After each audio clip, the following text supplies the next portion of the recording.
Gulf മേഖലയിലെ കൊടും വേനൽക്കാലമായ ജംറത്ത് അൽ ഖായിദ് എന്ന കടുത്ത ചൂട് ആരംഭിച്ചു. അതിശക്തമായ താപനിലയും വരണ്ട കാറ്റും വരൾച്ചയും അനുഭവപ്പെടുന്ന കാലാവസ്ഥയാണിത്. ഓഗസ്റ്റ് 10 വരെ അതിശക്തമായ താപനില നീണ്ടുനിൽക്കും. ദുബായ് ബ്യൂറോയുടെ റിപ്പോർട്ടിലേക്ക്.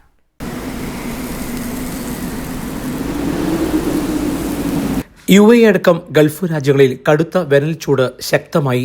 ജംറത്ത് അൽ ഖായിദ് എന്നതാണ് ഈ കടുത്ത ചൂട് കാലാവസ്ഥയുടെ പേര്. അതിശക്തമായ താപനിലയും വരണ്ട കാറ്റും വരൾച്ചയും അനുഭവപ്പെടുന്ന കാലാവസ്ഥയാണിത്.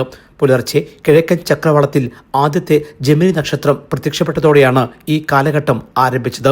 ഈ വേനൽക്കാലത്തെ രണ്ടാമത്തെയും ഏറ്റവും ചൂടേറിയതും വരണ്ടതുമായ ഘട്ടമാണിത്. ഓഗസ്റ്റ് 10 വരെ ഈ കാലാവസ്ഥ മാറ്റം നീണ്ടു നിൽക്കും. അതേസമയം UAEയിൽ ഇത്തവണ കൃത്രിമ മഴ കുറവാണ്. അതിനാൽ ചൂടും കൂടുതലാണ്. മെയ് അവസാന വാരം മുതൽ UAEയിൽ വേനൽ ചൂട് ആരംഭിച്ചിരുന്നു. ഗൾഫിലെ ചില മരുഭൂമി പ്രദേശങ്ങളിൽ പകൽ സമയത്ത് താപനില 50 ഡിഗ്രി സെൽഷ്യസ് കടക്കും എന്നതാണ് ഇതിന്റെ മറ്റൊരു പ്രത്യേകത.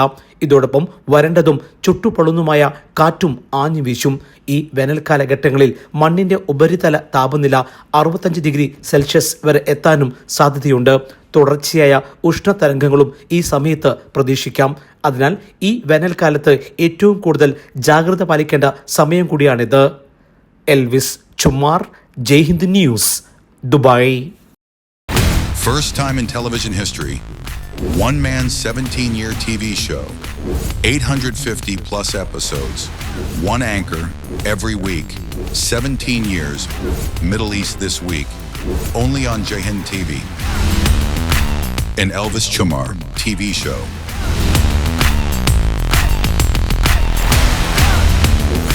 Middle East This Week. Middle East beyond the headlines.